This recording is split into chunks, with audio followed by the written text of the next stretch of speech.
दोस्तों आज मैं आपको टेंसेस सिखाने वाला हूं और मेरा वादा है आप सभी लोगों से कि इस वीडियो के बाद आपको टेंसेस बहुत ही अच्छे से समझ में आ जाएंगे। टेंसेस तीन तरह के होते हैं, प्रेजेंट टेंस, पास्ट टेंस और फ्यूचर टेंस।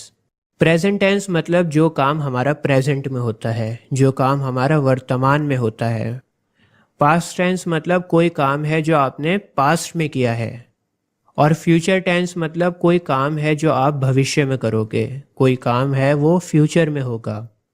मैं आपको एग्जाम्पल दे के समझाता हूँ। जैसे फॉर एग्जाम्पल, मैं स्कूल जाता हूँ। अब ये सेंटेंस प्रेजेंट का है क्योंकि यहाँ पर मेरी डेली रूटीन के बारे में बताया गया है। मैं स्कूल जाता हूँ से मतलब है कि ये काम मैं डेली करता हूँ। मैं स्कूल कल भी गया था, आज भी गया हूँ और कल भी जाऊँगा। ये मेरी डेली रूटीन को बता रहा है कि मैं स्कूल जाता हूँ। अगर इसी सेंटेंस को मुझे पास्ट में कन्वर्ट करना हो तो मैं कहूँगा मैं स्कूल गया था। अब ये सेंटेंस मेरी पास्ट की एक्टिविटी को दिखा रहा है, तो ये सेंटेंस हुआ पास्ट का। और अगर इसी सेंटेंस को मुझे फ्यूचर में बोलना हो तो मैं बोलूँगा मैं स्कूल जाऊँगा। ये काम फ्यूचर में होगा, तो यहाँ पर ये सेंटेंस हुआ फ्यूचर का। एक एग्जाम्पल और देता हूँ मैं आपको। सीता खाना पकाती है। ठीक है, अब ये सीता की डेली एक्टिविटी है, खाना वो डेली पकाती है, तो ये सेंटेंस हुआ प्रेजेंट का। लेकिन अगर मैं कहूँ कि सीता ने खाना पकाया था, तो यहाँ पर बात हो रही है पास्ट की और ये सेंटेंस है पास्ट टेंस। और इसी सेंटेंस को अगर मुझे फ्यूचर में कहना हो तो मैं कहूँगा सीता खाना पकाएगी। दोस्तों जैसा कि मैंने आपको बताया, टेंसेस तीन टाइप्स के होते हैं और इन तीन टाइप्स को चार पार्ट्स में डिवाइड किया गया है। ठीक है, इन तीन टाइप्स के चार पार्ट्स होते हैं। सिंपल, सिंपल टेंस को इंडेफिनेट भी बोलते हैं। इसके बाद सेकंड पर है कॉन्टिन्यूस, थर्ड है परफेक्ट और फोर्थ है परफेक्ट कॉन्टिन्यूस। तो इन तीनों टेंसेस को चार पार्ट्स में डिवाइड किया गया है। Present simple, past simple, future simple. Present continuous, past continuous, future continuous. Present perfect, past perfect, future perfect. इसी तरह present perfect continuous, past perfect continuous और फ्यूचर परफेक्ट कॉन्टिन्यूस। और टोटल हमारे टेंसेस इस तरह हो जाते हैं 12। 3 को आप मल्टीप्लाई करोगे 4 से तो कितना हुआ, 12 हो गया।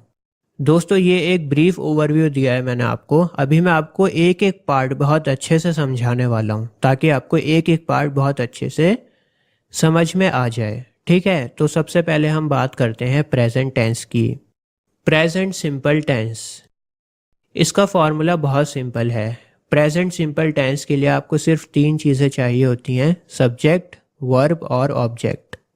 इन तीनों चीज़ों से मिलकर आपका प्रेजेंट सिंपल टेंस बन जाता है। For example, I go to school, मैं स्कूल जाता हूँ।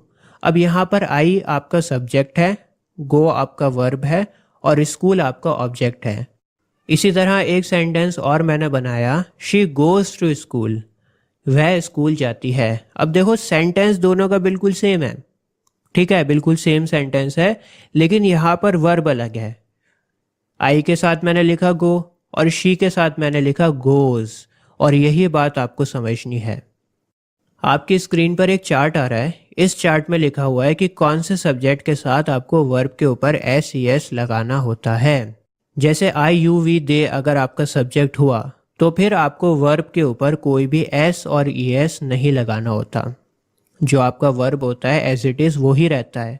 लेकिन अगर आपका सब्जेक्ट हुआ ही, शी, इट या नेम, तो फिर आपको वर्ब के ऊपर एस या फिर ई एस लगाना होता है। फॉर एग्जाम्पल, वर्क का हो जाएगा वर्क्स, लिव का हो जाएगा लिव्स, प्ले का हो जाएगा प्लेज। मैं आपको और भी ज़्यादा आसानी से समझाने के लिए दो अलग अलग फॉर्मूले बताता हूँ। एक फॉर्मूला है he, she, it, name plus verb की first form plus S E S plus object. और दूसरा आपका फॉर्मूला है I you we they plus verb के फर्स्ट फॉर्म प्लस ऑब्जेक्ट। अब देखिए यहाँ पर हम एक सेंटेंस बनाते हैं, ही वॉचिस टीवी, वह टीवी देखता है। और अगर यही सेंटेंस मुझे बनाना हो, आई वॉच टीवी, मैं टीवी देखता हूँ। यहाँ पर क्या हुआ, सब्जेक्ट के अकॉर्डिंग हमने वर्ब के ऊपर एस ई एस लगाया है। पहले वाले सेंटेंस में ही सब्जेक्ट है, इसी वजह से वर्ब के ऊपर भी हमने ES लगाया है। जैसा कि आप अपने फॉर्मूले में देख सकते हो, फर्स्ट फॉर्मूले में लिखा हुआ है कि अगर ही शी इट नेम आपका सब्जेक्ट है तो फिर आप वर्ब के ऊपर SES लगाओ, और अगर आपका सब्जेक्ट आई यू वी या दे है तो फिर आपको वर्ब के ऊपर कोई भी SES नहीं लगाना। एक या दो एग्जाम्पल मैं आपको और बताऊंगा ताकि आपको अच्छे से समझ में आ जाए। Rohan speaks English, Rohan English बोलता है। यू स्पीक इंग्लिश, तुम इंग्लिश बोलते हो। She plays cricket, we play cricket. He cuts vegetables, they cut vegetables. I hope आपको समझ में आ गया होगा। अगर नहीं समझ में आया तो आप वीडियो के साथ बने रहो, धीरे धीरे आपको सारे कॉन्सेप्ट्स क्लियर हो जाएंगे। अब हम बात करते हैं नेगेटिव सेंटेंसेस की। नेगेटिव सेंटेंस शुरू करने से पहले मैं आपसे एक बात पूछना चाहता हूँ, क्या आपको पता है कि डू और डज में क्या डिफरेंस होता है? देखो, डू और डज में कोई भी डिफरेंस नहीं होता। अगर आप डू के साथ ES को लगा दोगे तो वो हो जाएगा डज।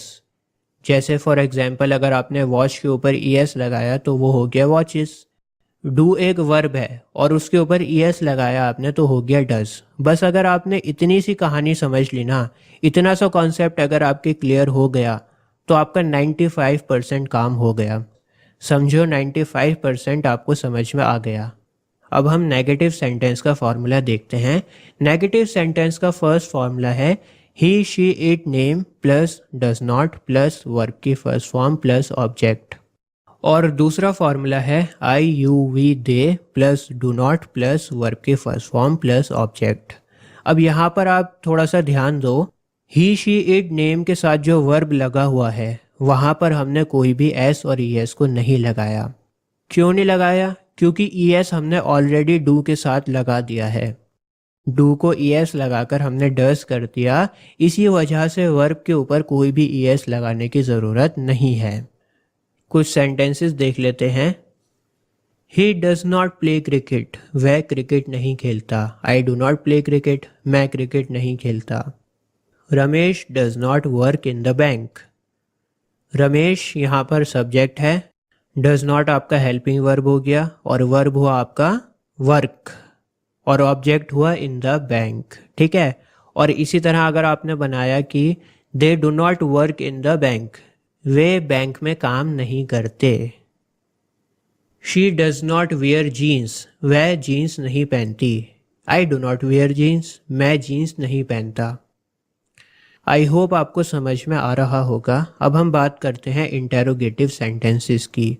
इंटेरोगेटिव सेंटेंसेस वो कहलाते हैं जब हम किसी से सवाल पूछते हैं, जो क्वेश्चन मार्क वाले होते हैं, जो सेंटेंस क्या से शुरू होता है। ऐसे सेंटेंसेस में हमेशा आपको हेल्पिंग वर्ब से स्टार्टिंग करनी होती है, और यहाँ पर हमारा हेल्पिंग वर्ब है डू और डज। ठीक है, डू या does plus subject plus verb के फर्स्ट फॉर्म प्लस ऑब्जेक्ट। अब यहाँ पर डू और डज डिपेंड करता है सब्जेक्ट के ऊपर। For example, do you speak English, क्या तुम इंग्लिश बोलते हो। अब यहाँ पर डू आपका हेल्पिंग वर्ब है, क्योंकि ये इंटेरोगेटिव सेंटेंस है इसलिए आप डू से स्टार्ट करोगे, और यू आपका सब्जेक्ट है। अब यहाँ पर यू सब्जेक्ट है, इसी वजह से आपने डू लिखा। अगर यही सेंटेंस होता कि क्या वह इंग्लिश बोलती है, तो आप लिखते डज शी स्पीक इंग्लिश। अब यहाँ पर सब्जेक्ट क्या है? शी है, और इसी वजह से हमने ये वाला सेंटेंस स्टार्ट किया है डज से। बात आ रही है समझ में? डू और डज डिपेंड करेगा सब्जेक्ट के ऊपर। अगर आपका सब्जेक्ट ही शी इट या नेम है तो फिर आप सेंटेंस स्टार्ट करोगे डज से, और अगर आपका सब्जेक्ट आई यू वी या दे है तो फिर आप सेंटेंस स्टार्ट करोगे डू से। कुछ और एग्जाम्पल देखते हैं। डज शी लाइक ऑमलेट, क्या उसे ऑमलेट पसंद है। डज यहाँ पर आपका हेल्पिंग वर्ब है, शी आपका सब्जेक्ट है, लाइक हो गया वर्ब और ऑमलेट हो गया object. Do you like omelette, क्या तुम्हें ऑमलेट पसंद है। Does he know English, do we know English. Does he play video games, do we play video games. ठीक है, तो डू और डज आपका डिपेंड करेगा सब्जेक्ट के ऊपर। अब हम बात करते हैं WH फैमिली की। WH फैमिली कहलाती है what, where, why, who, when. ठीक है, ये सब WH से स्टार्ट होते हैं और इसी वजह से हम इन्हें WH फैमिली कहते हैं। तो इसका फॉर्मूला भी बहुत सिंपल है। सबसे पहले आपको WH फैमिली में से लिखना है, उसके बाद आपको डू या डज में से लिखना है। और डू और डज डिपेंड करेगा सब्जेक्ट के ऊपर, जैसा सब्जेक्ट वैसा डू या does. He she it name होगा तो डज यूज़ करोगे, और आई यू वी दे होगा सब्जेक्ट तो फिर डू यूज़ करोगे। उसके बाद आपको वर्ब की फर्स्ट फॉर्म लिखनी है और लास्ट में आपको ऑब्जेक्ट लिखना है। जैसे for example where does she live. अब यहाँ पे वेयर क्या है, WH फैमिली में से है, और डज हमने इसलिए लिखा है क्योंकि सब्जेक्ट आपका शी है। अगर यही सेंटेंस होता है कि वेयर डू यू लिव, तुम कहाँ रहते हो, अब यहाँ पर डू हमने इसलिए लिखा है क्योंकि आपका सब्जेक्ट यू है। ठीक है, तो डज और डू डिपेंड करेगा सब्जेक्ट के ऊपर। एक सेंटेंस और देखते हैं। Why do you cry. Why आपका WH फैमिली में से है, डू आपका हेल्पिंग वर्ब है, यू आपका सब्जेक्ट है, और क्राई आपकी वर्ब की फर्स्ट फॉर्म है। और इस सेंटेंस में कोई भी ऑब्जेक्ट नहीं है। ज़रूरी नहीं है कि आपके पास ऑब्जेक्ट भी हो, बिना ऑब्जेक्ट के भी आपका सेंटेंस बन सकता है। एक एग्जाम्पल और लेते हैं। व्हेन डू वी स्लीप, हम कब सोते हैं। चलिए, उम्मीद है आपको प्रेजेंट सिंपल टेंस समझ में आ गया होगा। अब हम बात करेंगे प्रेजेंट कॉन्टिन्यूस टेंस की। प्रेजेंट कॉन्टिन्यूस टेंस बहुत सिंपल होता है। ये वो सेंटेंसेस होते हैं जब हम कोई काम कॉन्टिन्यूसली करते हैं, जैसे मैं अभी बोल रहा हूँ और ये काम कॉन्टिन्यूस चल रहा है। प्रेजेंट कॉन्टिन्यूस टेंस को समझने से पहले आपको मैं बता दूं कि जब भी आपका सब्जेक्ट होगा ही, शी, इट या नेम, तो उसके साथ आप हेल्पिंग वर्ब यूज़ करोगे is.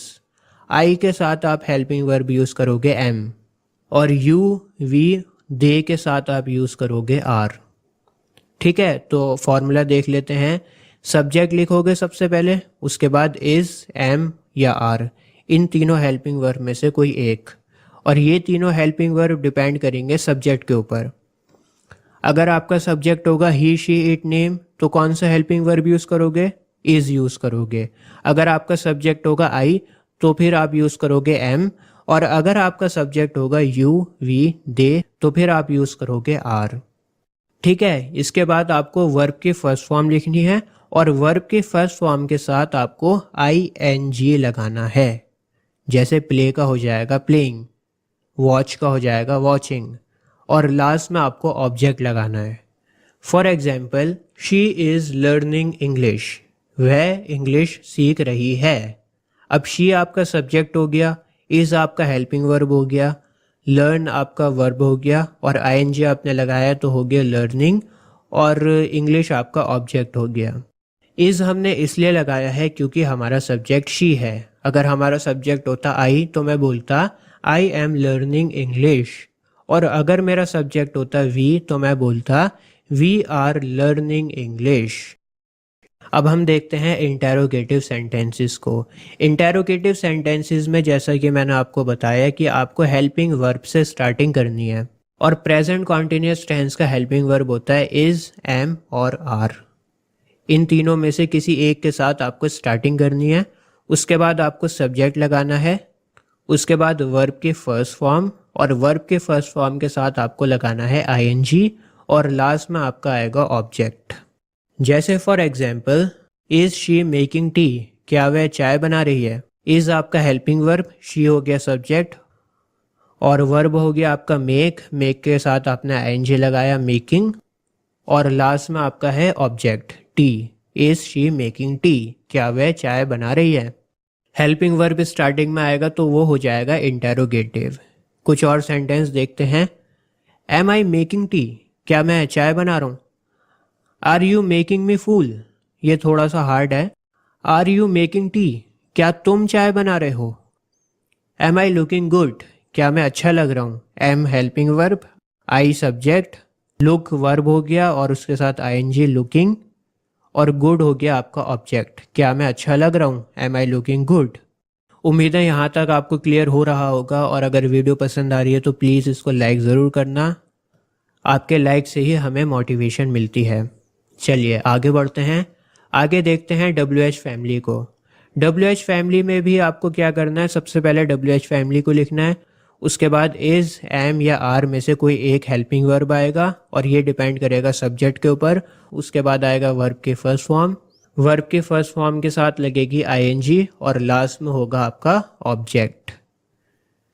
For example, where is she living, वह कहाँ पर रह रही है। Where WH family, is helping verb, she हो गया सब्जेक्ट, लिविंग हो गया वर्ब के साथ ING. Where is she living, वह कहाँ पर रह रही है। अगर मुझे यही सेंटेंस लिखना होता कि तुम कहाँ पर रह रहे हो तो मैं लिखता वेयर आर यू लिविंग, तुम कहाँ पर रह रहे हो। वॉट आर यू डूइंग, तुम क्या कर रहे हो। वॉट एम आई डूइंग, मैं क्या कर रहा हूँ। वॉट इज़ शी डूइंग, वह क्या कर रही है। ठीक है, तो सिर्फ आपको हेल्पिंग वर्ब को चेंज करना है। नेक्स्ट हम बात करते हैं परफेक्ट टेंस की, प्रेजेंट परफेक्ट टेंस। देखो, परफेक्ट टेंस वो होता है जहाँ पर आपका काम ख़त्म हो चुका हो, और इसका फॉर्मूला भी बहुत सिंपल है। सबसे पहले आपको लिखना है सब्जेक्ट, उसके बाद हैज़ या हैव में से कोई एक हेल्पिंग वर्ब, उसके बाद वर्ब की थर्ड फॉर्म और लास्ट में आएगा आपका ऑब्जेक्ट। अच्छा, ही, शी, इट या नेम, अगर इनमें से कोई आपका सब्जेक्ट होगा तो आप लिखोगे हैज़ का यूज़ करोगे। और अगर आपका सब्जेक्ट हुआ आई, यू, वी या दे, तो फिर आप यूज़ करोगे have. He, she, it, name के साथ आएगा हैज़ और आई, यू, वी, दे के साथ आएगा have. For example, she has finished her work, वह अपना काम ख़त्म कर चुकी है। शी हो गया आपका सब्जेक्ट, हैज़ हो गया हेल्पिंग वर्ब, सब्जेक्ट शी है इसी वजह से हमने हैज़ लिखा है। फिनिश्ड हो गया वर्ब की थर्ड फॉर्म। देखो, वर्ब की 3 फॉर्म्स होती हैं, फर्स्ट फॉर्म, सेकंड फॉर्म और थर्ड फॉर्म, और वर्ब की फॉर्म्स आपको याद करनी पड़ेंगी। इसकी कोई ट्रिक नहीं होती है और ना ही कोई फॉर्मूला होता है। वर्ब की फॉर्म्स आपको याद ही करनी पड़ेंगी, इसका कोई दूसरा रास्ता नहीं है सीखने का। ठीक है, he has finished her work हो गया ऑब्जेक्ट। अगर यही सेंटेंस होता है कि मैं अपना काम ख़त्म कर चुका हूँ, तो मैं बोलूँगा I have finished my work, मैं अपना काम ख़त्म कर चुका हूँ। यू हैव वॉश्ड क्लोथ्स, तुम कपड़े धो चुके हो। Ramesh has washed clothes, Ramesh कपड़े धो चुका है। तो यहाँ पर डिफरेंस हैज़ और हैव का है। चलिए, अब हम देखते हैं इंटेरोगेटिव सेंटेंसेस को। इंटेरोगेटिव में जैसा कि मैंने आपको बताया कि हेल्पिंग वर्ब से स्टार्टिंग होगी। हैज़ और हैव में से आप कोई एक लिखोगे और ये डिपेंड करेगा सब्जेक्ट के ऊपर, और सब्जेक्ट के बाद आएगा वर्ब की थर्ड फॉर्म, और वर्ब की थर्ड फॉर्म के बाद लास्ट में आएगा object. For example, have you taken T, क्या तुम चाय पी चुके हो। हैव यू ड्रंक वाटर, क्या तुम पानी पी चुके हो। हैव हो गया हेल्पिंग वर्ब, यू हो गया आपका सब्जेक्ट, वर्ब की थर्ड फॉर्म हो गई ड्रंक, ड्रिंक की थर्ड फॉर्म होती है ड्रंक। ठीक है, और ऑब्जेक्ट हो गया आपका वाटर। अगर यही सेंटेंस मुझे लिखना हो कि क्या वह पानी पी चुकी, तो मैं लिखूंगा has she drunk water. Have we played cricket, क्या हम क्रिकेट खेल चुके। हैज शी प्लेड क्रिकेट, क्या वह क्रिकेट खेल चुकी। Has he written a letter, क्या वह खत लिख चुका। Have you written a letter, क्या तुम खत लिख चुके। चलिए, अब हम लास्ट में बात करेंगे WH फैमिली की। WH फैमिली के लिए भी वही सेम रूल है। सबसे पहले आपको WH फैमिली लिखनी है, उसके बाद हैज़ या हैव में से कोई एक हेल्पिंग वर्ब, उसके बाद आपको सब्जेक्ट लिखना है, और सब्जेक्ट के बाद आएगी वर्ब की थर्ड फॉर्म, और लास्ट में आएगा object. For example, why have you gone there, तुम वहाँ पर क्यों गए थे। वाई हो गई WH फैमिली, हैव हो गया हेल्पिंग वर्ब, यू हो गया सब्जेक्ट, गॉन हो गया वर्ब की थर्ड फॉर्म, और देयर हो गया ऑब्जेक्ट। हैव यहाँ पर इसलिए लिखा गया है क्योंकि इसका सब्जेक्ट है you. Where has she gone, वह कहाँ जा चुकी है। Where has she gone. What have we done, हम क्या कर चुके हैं। चलिए, अब हम एक बार चार्ट के ऊपर दोबारा से पहुँचते हैं। देखिए, हम प्रेजेंट को कवर कर रहे हैं, तो हमने प्रेजेंट सिंपल पढ़ लिया, कॉन्टीन्यूअस पढ़ लिया और परफेक्ट पढ़ लिया। अब लास्ट में हमारा बचता है present perfect continuous. Present perfect continuous भी बहुत ज़्यादा आसान होता है अगर इसको सही से समझा जाए तो। दोस्तों, प्रेजेंट परफेक्ट कॉन्टीन्यूअस में वो सेंटेंसेस आते हैं जहाँ पर आपका काम पास्ट में शुरू हो चुका होता है, और वो काम जो पास्ट में शुरू हुआ है वो प्रेजेंट में भी कॉन्टीन्यूअस रहता है। जैसे फॉर एग्जाम्पल, मैं 1990 से दिल्ली में रह रहा हूँ। अब ये जो काम था ये 1990 में शुरू हुआ था। ठीक है, 1990 में ये काम शुरू हुआ था और अभी तक ये कॉन्टीन्यूसली चल रहा है। मैं अभी तक दिल्ली में रह रहा हूँ। इसी तरह एक और सेंटेंस है, सीता सुबह से खाना पका रही है। अब देखो, जो खाना पकाने का काम है वो सुबह शुरू हुआ था, पास्ट में शुरू हुआ था वो काम, लेकिन वो अभी तक चल रहा है। जो काम पास्ट में शुरू हुआ है लेकिन प्रेजेंट में कॉन्टीन्यूअस है, उसी सेंटेंस को कहते हैं प्रेजेंट परफेक्ट कॉन्टीन्यूअस। एक सेंटेंस और मैं आपको बता देता हूँ, हम लोग 10 घंटे से क्रिकेट खेल रहे हैं। तो यहाँ पर भी आप देखो, क्रिकेट खेलना कब शुरू हुआ? 10 घंटे पहले हुआ। 10 घंटे से हम लोग क्रिकेट खेलना है, इट मीन्स 10 घंटे पहले हमने क्रिकेट खेलना शुरू किया था और अभी तक हम लोग खेल रहे हैं। इसका फॉर्मूला थोड़ा बड़ा होता है लेकिन बहुत आसान होता है ये। इसका फॉर्मूला होता है, सबसे पहले आपको लिखना है सब्जेक्ट, उसके बाद हैज़ बीन या फिर हैव बीन, उसके बाद वर्ब के फर्स्ट फॉर्म आईएनजी के साथ और ऑब्जेक्ट, ऑब्जेक्ट के बाद सिंस या फॉर और लास्ट में आप लिखोगे टाइम। दोस्तों, हैज़ बीन और हैव बीन अगेन डिपेंड करता है सब्जेक्ट के ऊपर। अगर आपका सब्जेक्ट है ही, शी, इट या नेम तो आप यूज़ करोगे हैज़ बीन, और अगर आपका सब्जेक्ट है आई, यू, वी या दे तो फिर आप यूज़ करोगे हैव बीन। जैसे for example, I have been playing cricket for 10 days। I हो गया आपका सब्जेक्ट, हैव बीन हो गया हेल्पिंग वर्ब, प्ले हो गया वर्ब, वर्ब के ऊपर आईएनजी लगाया तो हो गया प्लेइंग, क्रिकेट हो गया ऑब्जेक्ट, सिंस और फॉर में से हमने लिखा फॉर और लास्ट में हमने टाइम लिखा 10 days। मैं 10 दिन से क्रिकेट खेल रहा हूँ। अब मैं आपको बताता हूँ कि यहाँ पर मैंने फॉर को क्यों लिखा। आपको इसमें सिर्फ इतना समझना है कि कहाँ पर सिंस यूज़ होगा और कहाँ पर फॉर यूज़ होगा। दोस्तों, सिंस हम यूज़ करते हैं फिक्स टाइम के लिए, जैसे फॉर एग्जांपल 1996। अब 1996 जो है वो फिक्स टाइम है। अगर मैं आपसे कहूँ कि 2019 के बाद 1996 को ले आओ तो क्या आप ला पाओगे? नहीं ला पाओगे।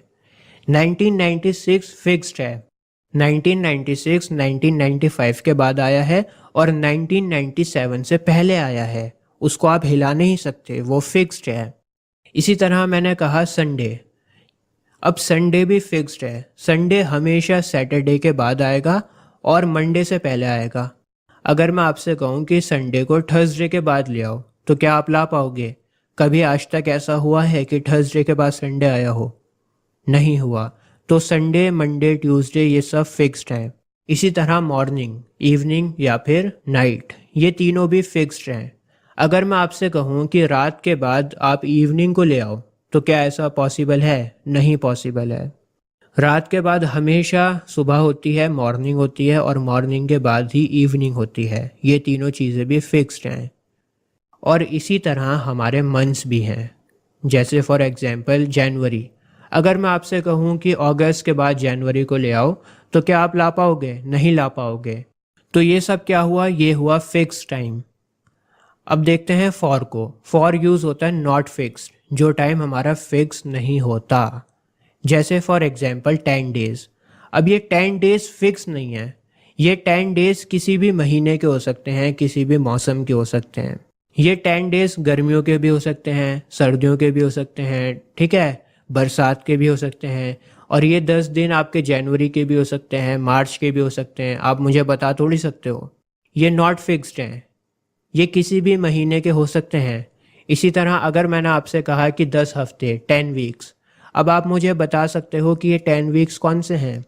आप नहीं बता सकते। ये 10 वीक्स कोई से भी हो सकते हैं, जनवरी के भी हो सकते हैं, मार्च के भी हो सकते हैं, कहीं के भी हो सकते हैं।